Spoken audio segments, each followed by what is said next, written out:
Treasure Hunting Weekend mga katiyats. Narito kami ngayon sa isang napakalaking big boulder marker na mayroong napakagandang marka. Ito yung mga marka na malaking bilog. Ayan o, treasure on the spot. At sa itaas naman ay ulo ng isda na mayroong mata. At nakatingin siya doon. Yun, sa may nakatayo. Kaya i-detect din namin yun. Pero ito'y sure ball, man-made talaga siya oh. Merong tool mark ang paggawa ng butas. At sa baba niya, may tatlong maliliit na dots or hole. Ayan oh. At pareho ang distansya, kaya man-made ito. Pababa, so pwedeng lalim ito, pero pwede rin siyang distansya na sa harapan. So, dahil treasure on the spot, hindi ito lalayo. So palagay ko dito lang talaga to sa harapan niya. Ito ang tinatawag na treasure under. Okay, gagawa tayo maya-maya ng ilustrasyon nito para sa ating mga kapatid sa treasure hunting na walang kagamitan. Ang ating treasure decoding, treasure analysis ay para sa akin ay tested ito kasi kapag nag-detect ako kung saan ko na-analyze na naroon ang digging spot, sa pag-detect ko ay doon talaga banda. Pero hindi ito yung zero, hindi yung zero in na talagang doon talaga sa turo. Meron siyang plus and minus 1 to 2 meters na layo galing sa itinuro. Minsan accurate na matamaan. Pero ang importante ay alam natin kung nasaan banda para madali lang siya mahanap. Okay, so ito na ang ating ilustrasyon, pero bago tayo magpatuloy, i-subscribe niyo muna. Subscribe niyo muna mga katiyat sa mga bago pa lamang ang ating channel para palagi din kayong updated. At sa aking mga event followers, shout out sa lahat, buong Luzon, buong Visayas, buong Mindanao at sa ating mga kapatid sa labas ng ating bansa. Kumusta ang lahat? Okay, umpisahan natin ang ating analysis. Alright mga katiyat, so ito yung ating partial analysis nito. Ito'y sa tingin ko'y dalawang item ang nakabaon, isang malayo at isang malapit. Okay, so ito yung mga man-made na holes. Unahin natin tong ulo ng isda na sinabi ko. Ganyan siya oh. So kung tingnan mo ito doon sa site, kung tingnan natin ang malalim kasi ito na butas, kung tingnan natin ay hindi siya straight na nagaganon ng butas. Ito'y nakaslant. Hindi ito nagaganon. Ito'y nakaganito. So kung i-project natin yan ang kanyang teleskopyo, ay malayo siya. Hindi siya pababa, hindi siya papunta rito sa ground. Malayo at ang unahan nito ay mayroong creek. Mayroong creek ito na nagsanga doon sa unahan. Ang layo ng creek sa unahan ay nasa 200 meters. Yun ay naglitrang Y, nagganyan na creek. At ang bato ay, itong bato na ito ay narito, malayo siya. At diyan nakatingin sa creek. At sa creek naman ay mayroong counter marker na malalaking boulders. At mayroon ng mga marka doon. Ang mga bato doon ay mayroon ng marka na litra. Malaking litrang E at mga arrow. Doon sa malayo, 200 meters. Kaya kung makakita kayo ng mga ganito, na medyo sa taas ang nakatingin, ang mata ang pagkagawa. So ibig sabihin yan, malayo yan. At dahil isda siya, ibig sabihin tubig. So ang hanapin ay river or creek or waterfalls or lumang atabay na malaki. So yan, so hindi na tayo mag-focus dito kasi malayo ito sa ibang naman to natin i-decode sa ibang pagkakataon. Focus muna tayo dito sa baba nito. Narito ang Ito. So kita niyo meron pang tool marks, di ba? Chisel. Ito ang sinabi ko sa inyo na kapag rough ang paggagawa ng butas, man-made yan. At kung man-made, kasi nasa bundok ito, ay sinadya ito. Matigas na bato yan, hindi basta-basta yan butasin. Ngayon, minsan merong mga butas na parang kalduhan, nakaganyan. Andin napansin nyo, napakakinis. Makinis na makinis. Ang mga ganyan, magkasalungat mga ating pag-iisip, ang mga ganyan na sobrang kinis, lalo na hindi ganito ang pagkabutas niya, hindi straight, nakaganyan, no? Ito yung nakaganyan, parang concave, and then smooth, ibig sabihin gawa ng kalikasan yan. Kapag sobrang smooth, hindi naman kasi pwedeng lilihain yan ng hapon yung tool marks.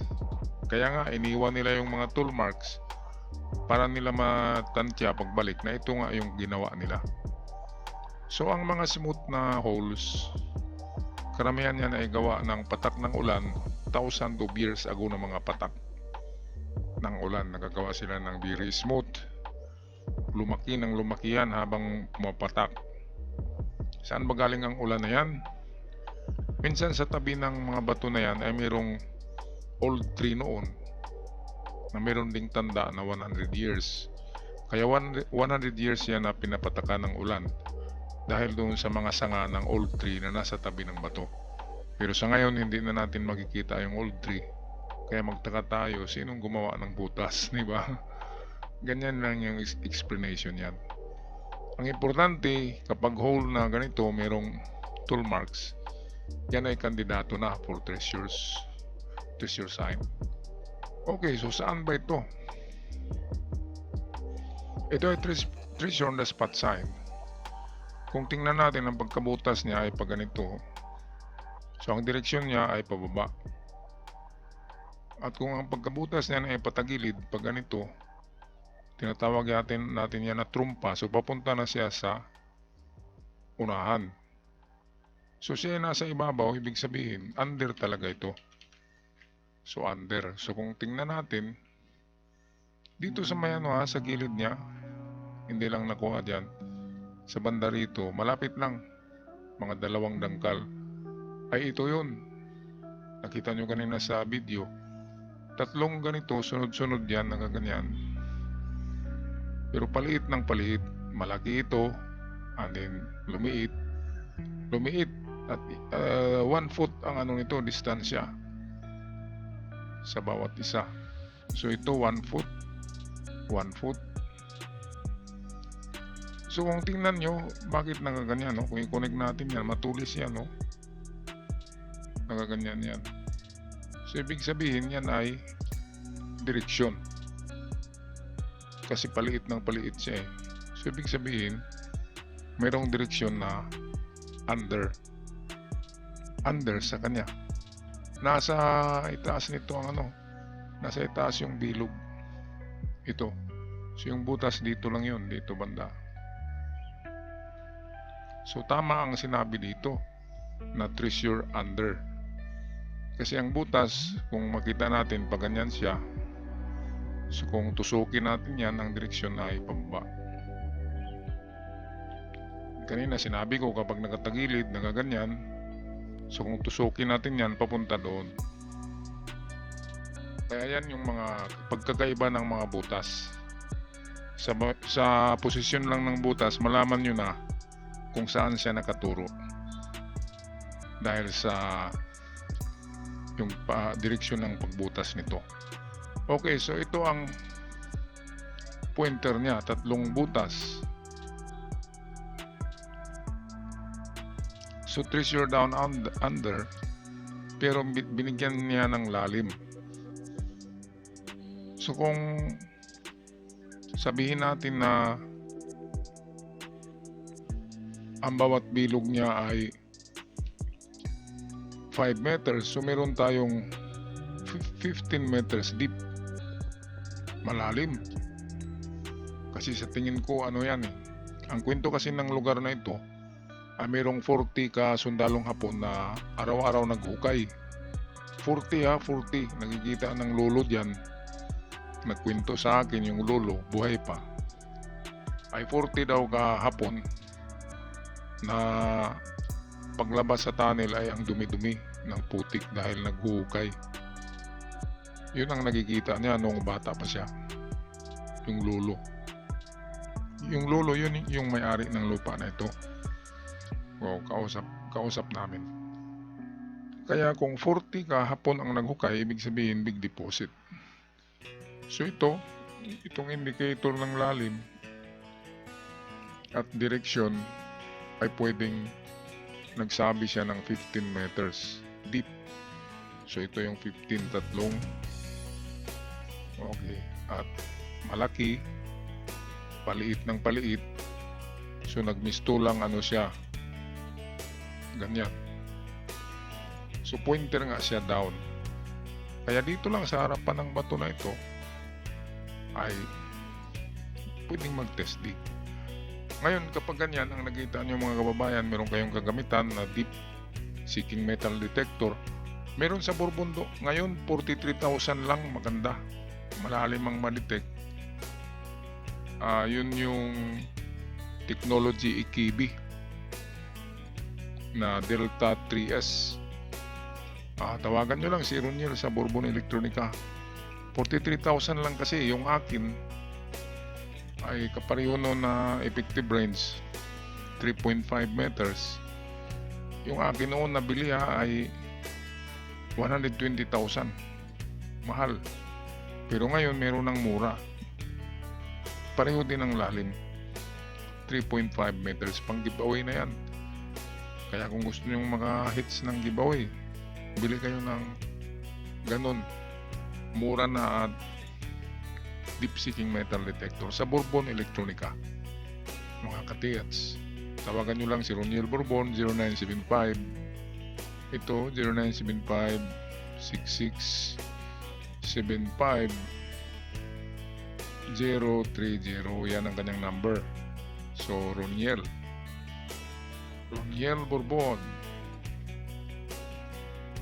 Sabihin nyo lang ako nag-recommend para pwede nyong ipa door to door delivery. Pwedeng bayaran nyo via Palawan o GCash, and then padala niya door to door delivery. Alright, so balikan natin ito.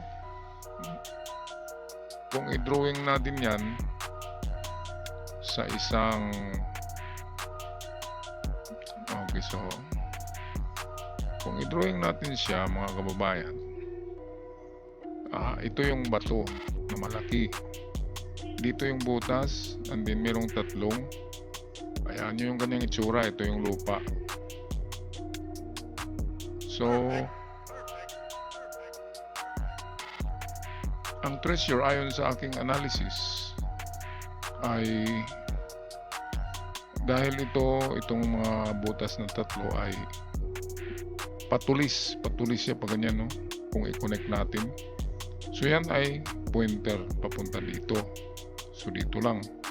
Ito naman nagsasabi siya na under dahil sa direksyon ng pagbutas. So ang butas niya ay nasabi natin pag ganyan, at kung tusukin mo ang gitna ay pababa ang direksyon. At kung naka side view naman, nakaganyan, tusukin nyo, lagyan ng guide, so makikita nyo yung direksyon niya. So ito, wala na akong ibang tuturo pa dito na lugar, kundi itong down lang. At kung pag-detect nyo mahina dyan, proceed lang kayo dito. Yung tatlong dot, pwedeng 3 meters yun or 15 meters papunta rito sa harapan. Kung mahina ang detection dito sa under, ay punta kayo sa harapan from 3 meters to 15 meters. Yan ang panghuling analysis niyan. Alright, mga katiyats, magpaalam na. Maraming salamat at huwag kalimutan mag-subscribe sa ating channel para palagi tayong updated. Hanggang sa muli, paalam at ingat ang lahat.